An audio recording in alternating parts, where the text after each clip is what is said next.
The Derby picture continues to take shape, and a whole lot of money was handed out in Saudi Arabia this weekend. Let's talk about it on the Win Place Show.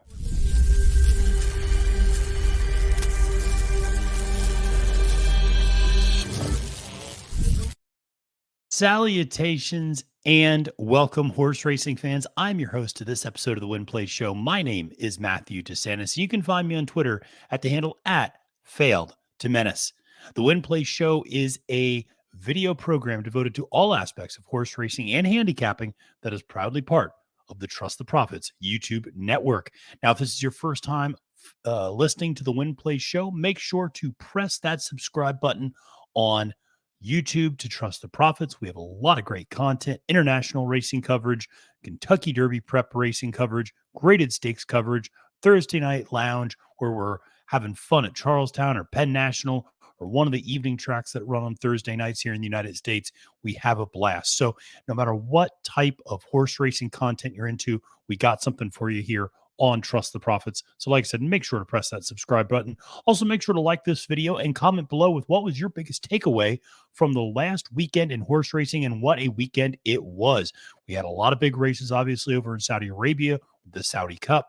We also had a ton of important Kentucky Derby, Kentucky Oaks races as it relates to things in Oaklawn Park. And we're going to break it all down this episode of the Win Place Show.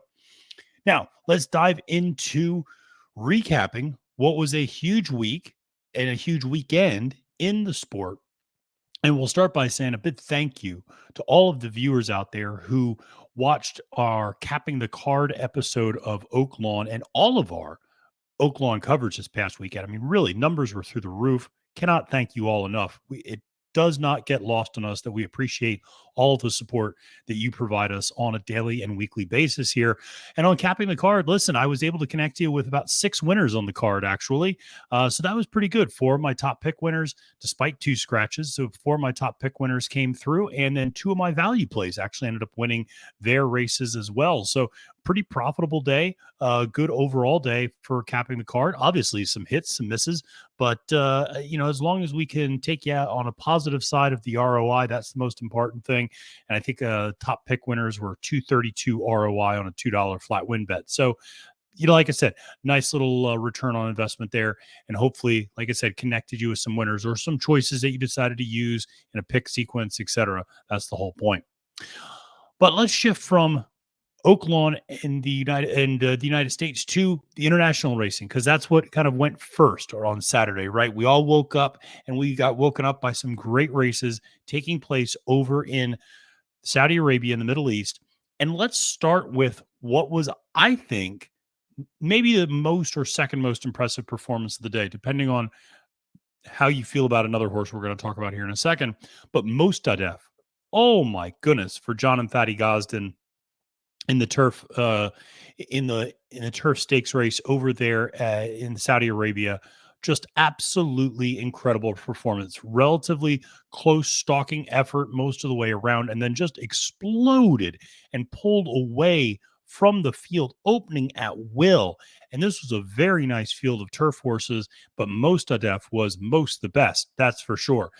Missed the cut, jockeyed by Ocean Murphy, had a very rough trip, was a little bit fractious and worked up before they loaded him in. And then once the race started, Ocean had this horse wide most of the trip, and you could tell the horse was just not calming down.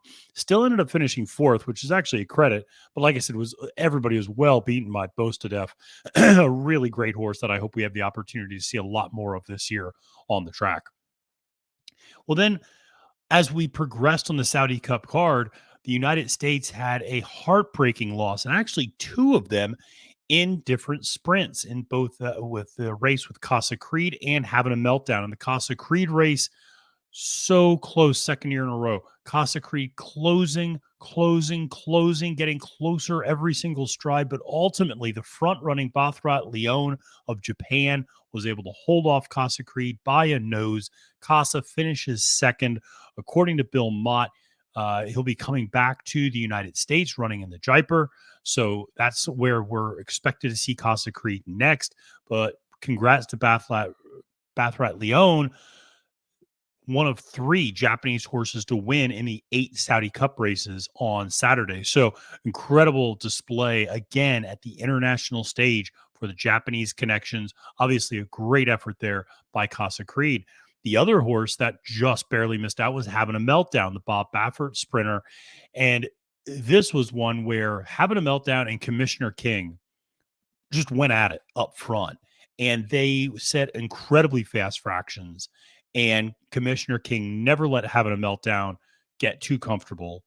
And Having a Meltdown, all the credit in the world to that horse. He dug in. I mean, those were incredibly fast fractions. They dug in. The two of them separated from the rest of the field, and which is not easy to do in a sprint. But they really did. I mean, they were the class of that field, obviously, and just really pulled away from everyone else. Commissioner King, just in the last 10 yards, getting a nose down, beating Having a Meltdown. Really a classic finish between those two. And too bad of a loss, obviously, for Having a Meltdown, but represented the United States well in that race. That's for sure. And like I said, those two were much the best compared to the rest of the field. Now, one American interest that did come through, and this was the other super impressive performance, was Elite Power. Coming back from a Breeders' Cup championship and Breeders' Cup sprint champion, and really backed it up. I mean, backed it up all the way. And this was a really fascinating horse. Elite Power was a little bit of a late developing horse. I think ran 4 times before finally breaking his maiden. And so Elite Power was a horse that, like I said, took a little while to develop, but has done nothing but win since breaking his maiden. And I feel like is just continuing to get better. I mean, this is a horse that just continues to improve every single time out, continues to impress me every single time out. What was so impressive about this effort was Elite Power in the home stretch. Once he switched leads, see you later. I mean, nobody could come close to keeping up with him. Just opened up at will at that point, and just so impressive. Gunite ended up finishing second. The other United States interest for Steve Asmussen. But like I said, Elite Power was much the best, and really a dominant effort there from that horse. Though, according to trainer Bill Mott, he is likely to also come back to the United States, just like Casa Creed, likely to come back and actually take a rest. So, not sure when we're going to see Elite Power again. Again, the kind of the dirt sprint calendar can sometimes be a little light this time of year, which is why you see a lot of horses going overseas. But it is interesting to see kind of where they might slot Elite Power in next. Obviously, had a very rigorous campaign last year, then the travel and the lead up to this big stakes race over in Saudi Arabia. So we will, like I said, have to wait and see what happens next there. But let's not bury the headline and let's talk a little bit about the Saudi Cup. This was a thrilling race, really thrilling race. The two favorites were the two American interests, Taba and Country Grammar. The problem is only one of those horses decided to show up. Taba, complete no-show. Uh, as I talked about, excuse me, as I talked about on the Saudi Cup preview, I did not like the way Taba drew in the race. Drew right next to inside speed, was going to get pressured by Crown Pride right to his outside. And what did we hear after the race? Taba didn't like getting the kickback. We know this about this horse. He does not like taking kickback. I also mentioned it was the first time he was ever traveling abroad. It was the first time on this track. It's an unusual track for American horses. It takes them a while to get used to. And Taba ends up finishing 8th. Non-factor at all. Now, let's not bury the lead, though. Who was the factor? Wire to wire, baby. Japan wins it. Pantalasa, second career start on the dirt. You got to love this. Second career start on the dirt. This is traditionally a turf horse. I mentioned this in the preview. I knew Pantalasa was going to go to the lead. That was best early speed in the race. No doubt about it. The way the early speed held up, particularly in that Having a Meltdown Commissioner King race, made me think Pantalasa had more and more of a shot as the day went along, because that speed really held up inside. and early speed really held up on this track. Pontalasa ends up holding off a hard charging Country Grammar to win the $20 million Saudi Cup. Well, 10 million goes to the winner, $20 million in purse money. Country Grammar, really, what an effort. What an effort by this horse. And an incredible effort. And I always refer to Country Grammar as a grinder. And a lot of times that's the way he looks. He just kind of grinds away. He doesn't wow you. What I will say is he came running late. I mean, that was the best turn of foot I've seen from Country Grammar in a little while in terms of that late charge. I mean, he looked almost like a turf horse closing ground late there in that race. Very impressive. Almost got up there to beat Pontalasa, but Pontalasa took him gate to wire, won the whole thing that way. But like I said, congrats to Country Grammar, who the streak continues, ladies and gentlemen. Country Grammar has not finished outside of the exacta since August of 2020. In August 2020, I lived in Austin, Texas, and worked at a different university. I mean, a lot of things change in the world since August 2020. Incredible, incredible effort from Country Grammar, who I think we undervalue because he did get beat so badly by Flightline, because he did kind of have a clunker and get beat by Royal Ship before. And so we go, well, how good is Country Grammar really? He's really good. And I hope this was an opportunity for people to see that. Now, here's the thing. Taiba going back to the United States, according to Bob Baffert and the connections. So he will not continue on to UAE and go to Dubai. He will come back here to the United States. We'll see what he ends up doing there. Country Grammar will stay overseas, will run in that Dubai World Classic and World Cup. Expect for Country Grammar to do what he did last year, finish second in the Saudi Cup and go and win the Dubai World Cup. Why? It's a little bit longer. The track's a little bit deeper. It favors horses like Country Grammar who can just kind of wear a horse down, likes a little bit more distance. But like I said, it was a huge day for Japan with Pontalasa winning. Here's the other thing. Third and fourth place, Cafe Faro and Geoglyph. Two Japanese horses. I mean, Cafe Faro is an American bred horse, but is a Japanese horse. Races over in Japan. Geoglyph is a Japanese bred horse. So it is an embarrassment of riches right now for the Japanese as they continue to clean up international racing. Well, let's shift from the Saudi Cup over back to the United States and the Central Time Zone, or as my friend Chase Sessions likes to refer to it, God's time, in the Central Time Zone at Oaklawn Park, Hot Springs, Arkansas. And what a juxtaposition between the the weather in the Middle East, which is of course hot and dry, and the weather that we had at Oaklawn Park this weekend, which was cold and wet. And I had mentioned this on Capping the Card. I said, well, there's a 50-60% chance of rain. It's definitely going to rain. We'll see how much moisture the track takes. Well, it turned into just a slop fest. And it was really messy conditions, tons of rain leading up right before the race. It finally stopped raining kind of right as the races started, but it was a sloppy sealed track all day. And obviously that had some impact on the outcome of certain races. I think certain horses take to that condition better than others, obviously. But let's talk a little bit about the stakes races that we saw. And let's talk first about the Carousel Stakes, which had a ton of scratches, but really ended up being what you wanted to see. The two top horses, Pretty Birdie and Ugiri, going at it up front and really pulling away from the rest of the field. And these were the two morning line favorites. These were the two horses that were, they had the same style too, which is we want to go to the lead. We want to be as fast as possible. We want to be the speed of the speed, and let's see what happens. And so there was some concern that maybe the pace would collapse. Ultimately, I trusted in Ugiri. That was my top pick. Ugiri did the smart thing. Ricardo Santana Jr. did the right thing, which was he let Pretty Birdie win the battle on the backstretch into the first turn in order to win the war. And so Ugiri kind of took back a little bit, let Pretty Birdie get that lead, still going very fast up front. You could tell Ricardo allowed Ugiri to kind of calm down a little bit, sitting in second, maybe catch a quick breather, and then angled out and see you later. and was able to really, like I said, catch Pretty Birdie pretty quickly in the home stretch and then pull away for a win. Pretty Birdie held on very gamely for second place, I thought, and ran a very nice race. But Ugiri recording a 91 Beyer speed figure in the Carousel Stakes. Now, here's the big takeaway from this. According to the trainer of Ugiri, will continue to sprint. So Ugiri is not going to go back to routing. Remember, this is a horse that won the fantasy last year at Oaklawn Park, was in the Kentucky Oaks, but is going to stick to sprinting now. After that long layoff from the Kentucky Oaks, came back, has now won 2 consecutive sprint races. That's where this horse's future really lies.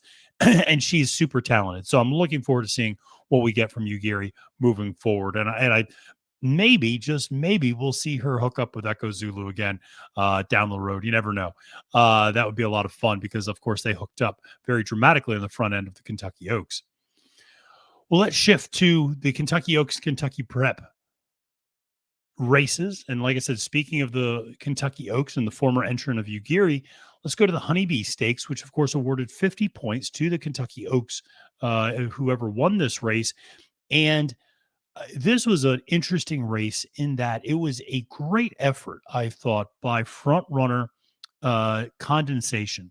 Condensation broke like she broke beautifully, broke up top, showed a ton of great early speed, was able to get up front, was able to control the pace a little bit, still fast, but not as fast as I think a lot of people, myself included, thought it might be. And so was able to get up there and control the speed a little bit, which I think was incredibly important. Shout out to David Aragona, a former guest on Capping the Card, and Naira Morning Line Maker. He really liked Condensation. That was his top pick. And she held on very gamely for second place. But ultimately, if you give me a race with some pace in wet conditions at Oaklawn Park, I'm picking one horse and one horse only, and that is Wet Paint. Wet Paint gave herself a ton to do. She was well back. I think Vic Stauffer was saying, she was 10 lengths back basically in the middle of the far turn, but she had the inside rail and she went and she started flying and picking off horses. And once she hit her stride, she just blew by everybody and won by open lengths. And what an effort from Wet Paint. I think the concern that we have with Wet Paint, if there is a concern, is that I don't know how this horse runs on a dry, fast track because she's never run on a dry, fast track. She's run on turf. She's run on synthetic. She's run in the slop, but she's never run on a dry, fast track. I think there's some concern. Is she a creature of the conditions a little bit? She's also a little bit pace dependent. Now she's able to get home and shows that ability to get to the wire a little bit more effectively than another horse that we're going to talk about who's pace dependent in a second. But I think there are still questions about Wet Paint, but she is definitely the leader in the clubhouse right now. She has the most Kentucky Oaks points accumulated to this point, thanks to her victory at the Martha Washington. Presumably, according to Brad Cox, she's going to be headed to the fantasy next. So she is very much so your leader in the clubhouse right now in terms of Kentucky Derby to Kentucky Oaks points, I should say.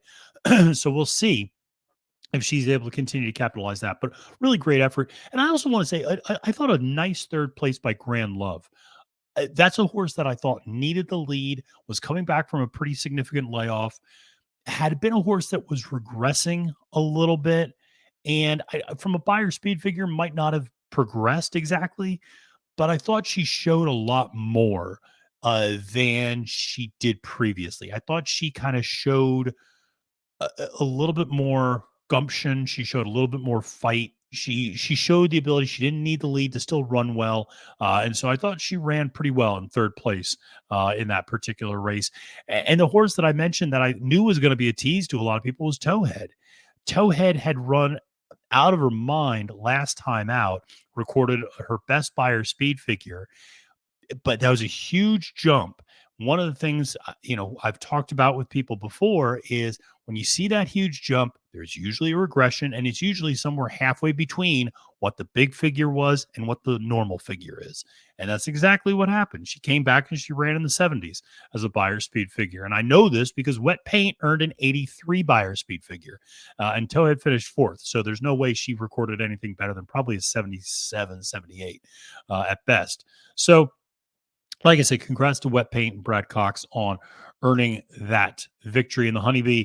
But let's move on to the Rebel. And this is another one that played out about how I expected and also not how I expected. So the pace played out exactly as I thought. It was an incredibly hot pace, 22 and 3, 46 and 1, 111 and 1. They were going fast. They were really going fast up front. Frosted Departure and Powerful were going right at it up front, contested the whole way. Sitting right behind them was Giant Mischief and Verifying. Not ideal. Reincarnate, who I thought would be pretty close to the lead, was sitting almost last, which actually ended up being beneficial in some ways because of how hot that pace was. You actually didn't want to be too close to that pace.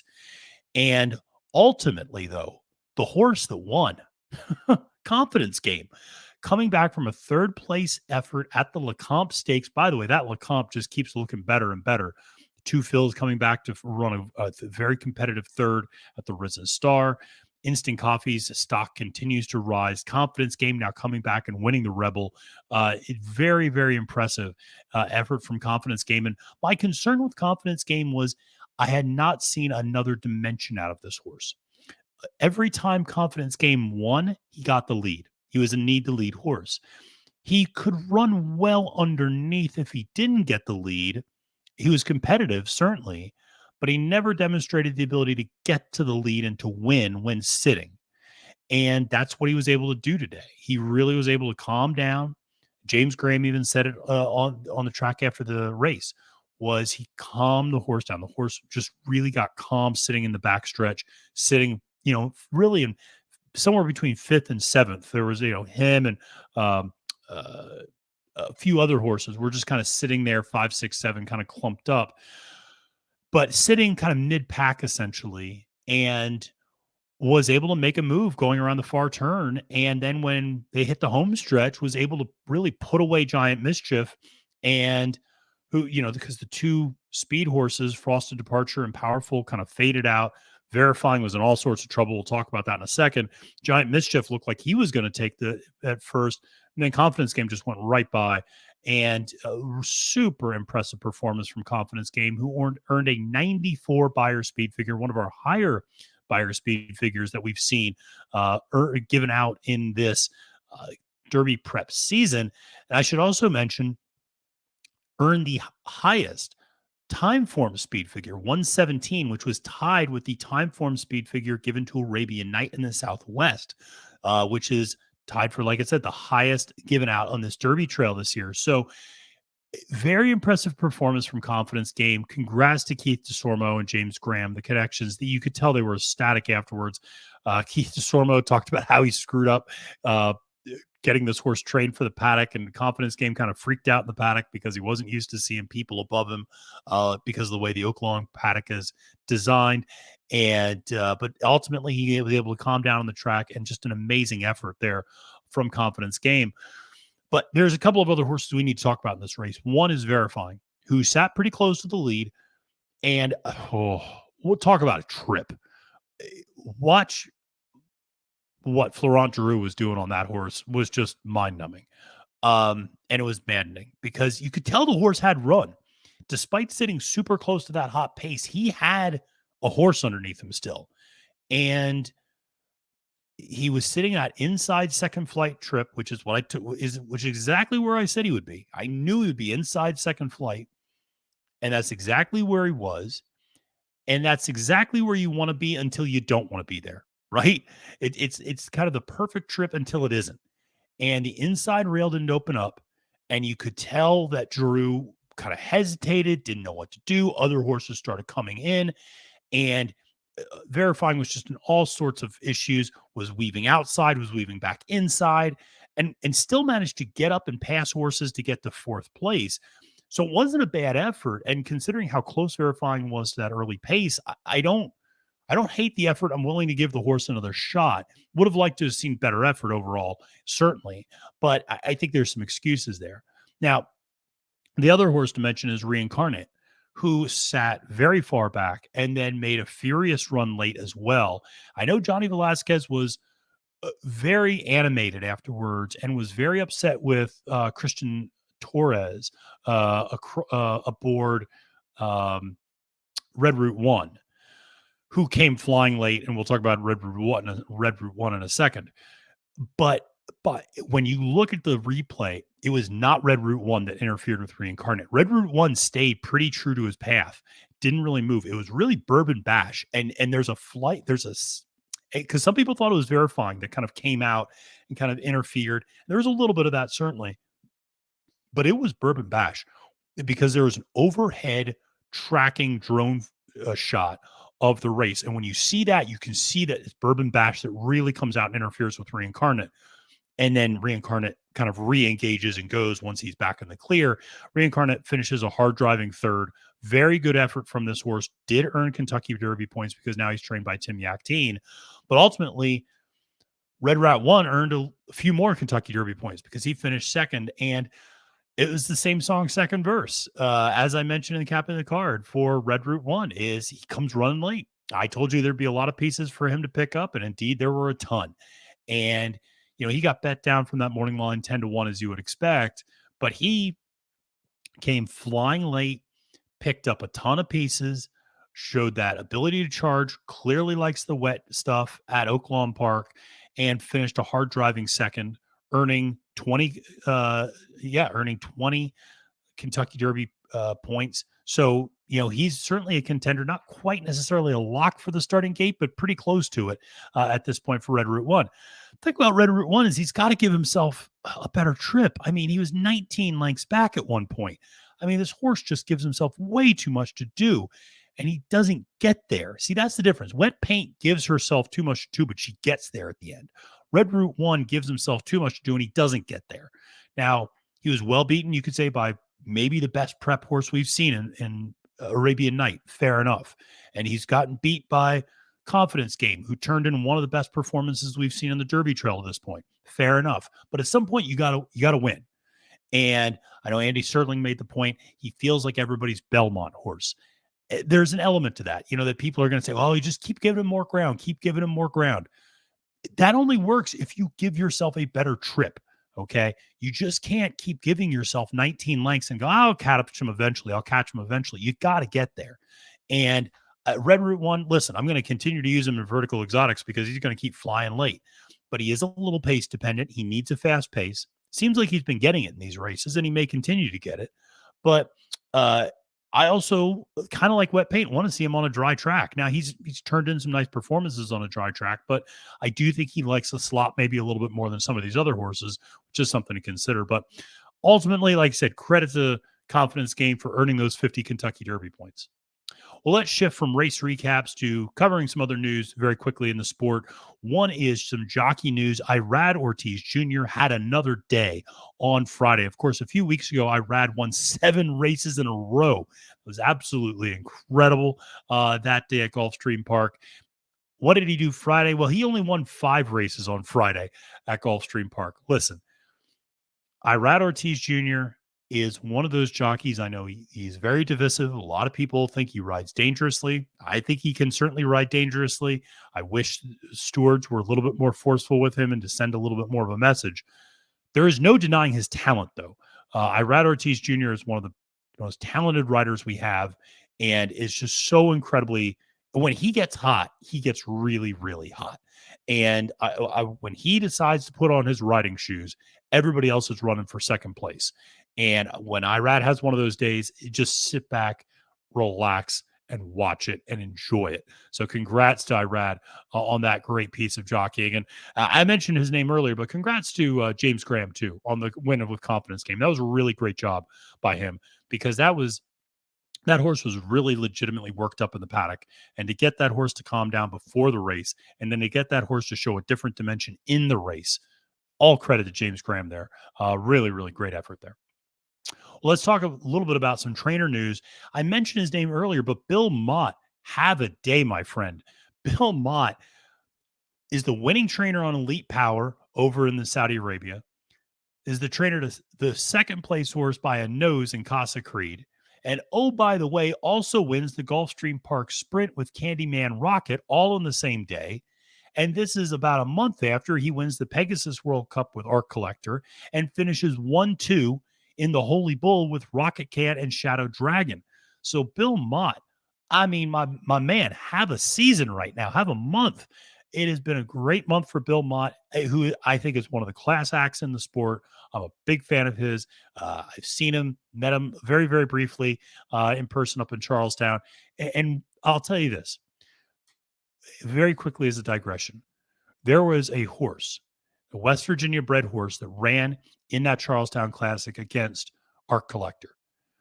Bill Mott addressed the crowd afterwards in an interview, and he spent the majority of that interview talking about how proud he was of that horse that was bred from West Virginia, how good that West Virginia bred horse was, and gave all credit to those connections. I mean, he spent 2-3 minutes talking about that horse rather than talking about Art Collector. Showed a lot of class. It showed knowing your audience too, knowing he's in West Virginia, but it showed a lot of class, showed you the type of horseman he is.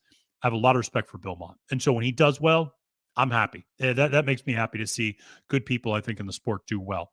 Now, there's also some other trader news. Bob Baffert has continued to transfer horses to other barns so that they are able to earn Kentucky Derby points. Tune back to Trust the Profits later this week. The deadline for Baffert is February 28th. Tune back on Wednesday, March 1st. We're going to have a short video special for you where we outline where everything stands post February 28th. And we're going to give you the complete rundown of where all of his horses have ended up, what their plans are, and which horses have stayed with him. But most of these horses have been transferred to Tim Yakteen. Again, similar last year with Taba and Messier. And so we've already seen, obviously, Reincarnate, who just ran in the Rebel, but we've also seen Hijazi, super talented colt, that has also been transferred to Tim Yakteen. However, we still have not had word. I'm recording this Sunday morning. Still have not had word yet about Faustin, National Treasure, or Cave Rock. Those are the three that are still a little bit up in the air that we're waiting on word for. Like I said, after February 28th, we're going to do a video special talking about that and talking about what you can expect from those horses moving forward. Well, finally, let's have a little bit of levity on the show and talk about a bizarre incident that happened on Friday at Tampa Bay Downs in race 6, which was a claiming race going 2 turns. There was an alligator on the track. It looks like he got trampled potentially by the horses. There's no update from Tampa Bay Downs about the status of the alligator, but there are alligators in the infield at Tampa. Everybody knows that. And if you've ever lived in Florida, which I have, you know that there are alligators in every body of water, pretty much in Florida. And so if you watch the race, it happens early in the first turn. But if you're, or I guess kind of midway through the first turn, it happens early in the race. About halfway through the first to second turn, you all of a sudden see this like kind of black spot that gets kind of run over by the horses. And it's an alligator. You can tell when you watch it that it's definitely an alligator. If you've lived in Florida, you definitely know it's an alligator. But a bizarre thing. I mean, we've seen birds obviously interfere with horses before, but rarely do you see alligators. And just managed to wander onto the track and was sunning himself probably. I mean, alligators are pretty damn lazy animals for about 23 hours of the day. You just don't be around them the other hour of the day when they're not. But it was, like I said, a very bizarre incident that only can happen in Florida for the most part. And certainly, like I said, unfortunately, it does look like the alligator got the worst of the wear. There's been no update from Tampa Bay Downs. Fortunately, none of the horses seemed bothered by it. All the horses were fine, and there was no objections raised about the alligator being there. So, it was kind of bizarre in that regard. Nobody said anything about it. It was only the Pollock report. Ray Pollock kind of tweeted something out about it. That's the only reason I think a lot of people even started to find out. So, very interesting track news there. Obviously, the other news, and we hope everybody out in Southern California is doing okay. A lot of bad weather out there. Santa Anita closed all weekend. Expect them to be back open next weekend, but obviously had to cancel that card because of just all the bad weather conditions. And Santa Anita is very, very conscientious of the fact that they do not want to have breakdowns on their track, and they know that when their track takes a lot of moisture, it can be a little bit more dangerous for their horses. They don't want to do that, so they canceled racing for the weekend. Well, let's take a look ahead, and we have a huge weekend coming up, which is highlighted by the Fountain of Youth, and I'm very excited to say that I will be joined by, you know her from Canterbury Park, you know her from Gulfstream Park. Angela Herman is going to be joining me on Capping the Card. We're going to go through all 14 races together later this week. That'll be a lot of fun. We're going to do that Thursday night. We'll be out Friday morning.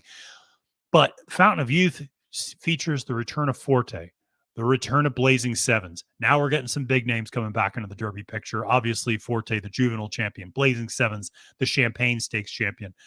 So a lot of big names there. General Jim is in that race as well. Rocket Can coming back from that victory in the Holy Bull. Shadow Dragon coming back. Mage, a first-time starter against winners, just broke his maiden on the first try. Very impressive horse. Interesting to see what you might see from Mage there. Also, the Gulfstream Mile is stacked. Charge It is back. I was surprised that they are bringing him back again this quickly. He just ran about a month ago. Todd Pletcher bringing him back again, which is a great sign. He must have responded super well to that last race. Also, my son, Simplification, is running there. On a certain level, I'm thrilled because I've been calling for a while to get Simplification back to a one-turn mile. I think that's where he's at his best. I wish they would give this horse a break. I don't think he's going to have any shot, but I love seeing him at least at the right distance. This is the right distance and the right setup for Simplification. Whether he's able to continue to run at this point. Like I said, I think he's just had an incredibly long campaign and needs a break, but we'll see. But Charge is the one we're really excited about to see in that Gulfstream Park Mile. Also, Cairo Consort coming off that incredible win last time out where she blew the brake and still mowed everybody down in the stretch, is also returning to the track. And High Oak, who was injured last year at the Fountain of Youth, is returning on the Fountain of Youth undercard for the first time in a year. So great to see High Oak back. Hope that he's doing better. And to that extent, just want to give a quick update. Max Player, a lot of people were making comments about this. Max Player had made his return to the track at Oaklawn Park in the third race on Saturday and was vanned off. Seems like everything is fine with Max Player. Just clicked his heels, it seems like, or stepped in a hole. There was nothing structurally wrong with the horse. Seems like he's perfectly healthy and fine. So good news there on Max Player, and good news to see High Oak also back in the saddle. Well, that's going to do it for us on this week of the Win Play Show. Like I said, make sure to subscribe to Trust the Profits. Make sure to follow me on Twitter at the handle @FailToMenace. Until next time, friends, my name is Matthew DeSantis, wishing you a great and prosperous day at the races and reminding you that it's now post time.